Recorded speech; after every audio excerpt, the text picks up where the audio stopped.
Hello and welcome to the Dressing Gown Diary. I'm Lloyd and this is the preview show of round 4 of the 2017 Six Nations.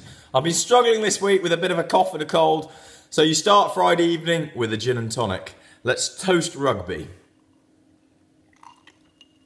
Now there's a lot going on this weekend. It obviously kicks off in Cardiff. The traffic no doubt has been absolute mayhem as Wales host Ireland. I am split about what I want to happen. Clearly as a Welshman I want Wales to triumph.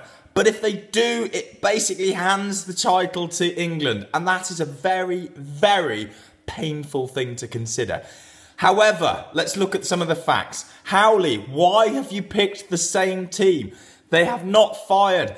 Why have you picked Dan Biggar? Why have you picked Liam Williams still on the wing? He's the best attacking threat Wales have. It's much of the muchness. Let's look at some of the facts as well. Wales have now kicked for the corner on 6 occasions. How many points have they come away with?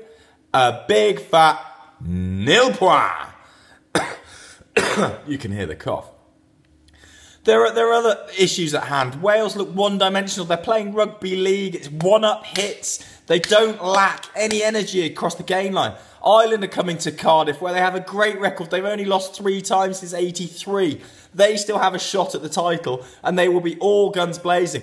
Clearly, this is a battle of 2 pretenders for the number 15 shirt as well for the Lions, with Rob Kearney and Lee Harpenny at 15. And there's no question that the back rows also have pretenders for the Lions jerseys. This will be an epic, tectonic battle. It will be big. I still think Ireland will probably sneak it. That is only one game of the weekend. The next up, you've got an Italy-France game. Now, a few years ago, Italy finally won this fixture. Can they produce the goods again? They were revolutionary against England, and I applaud them for their tactical nous to open up an England attack in defence that had no idea what to do as soon as players went to cross what they thought was the offside line.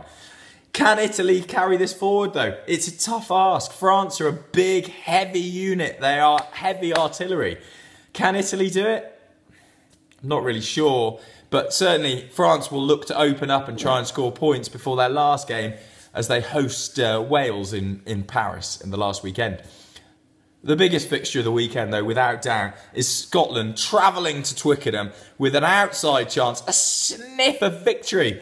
There are people out there that have never seen this. I'm sure many of my Scottish friends watching, including Neil Russell, has never even imagined that a Scottish victory could happen at Twickenham. This could be the weekend. Ian Sutherland's there watching it. I'm sure say by this time it is coming up to 7 o'clock on the Friday evening. He's probably a couple of bottles of claret down, so can't see straight. But still, the Jocks are invading. They could win. Could they? I actually think they have got an outside chance. England have, yes, they've continued this winning run, but they've won ugly. They haven't shown the cutting edge in across the game. They've put together piecemeal elements. There's no question the try they scored in Cardiff was an excellent try to win the match. But they haven't managed to they haven't got a head of steam together. We haven't seen what you see from, an Australia or New Zealand side where they really put sides to the sword. England seem to fluster their lines a little bit. And there's no question, I've raised this on the Dressing Gown Diary before, Scotland, for me, have the best attacking side in the Six Nations. They took 2 half chances against Wales and scored. They have the ability to cross the try line and make points. Not many other teams can do that. So will Scotland be worried if they don't have the ball? Not particularly. They'll take it. They expect England to have a lot of ball at Twickenham. The Swing Low, Sweet Chariot will be singing loud and proud despite all this issue about the background of the song covered in America. But England should still have enough about them.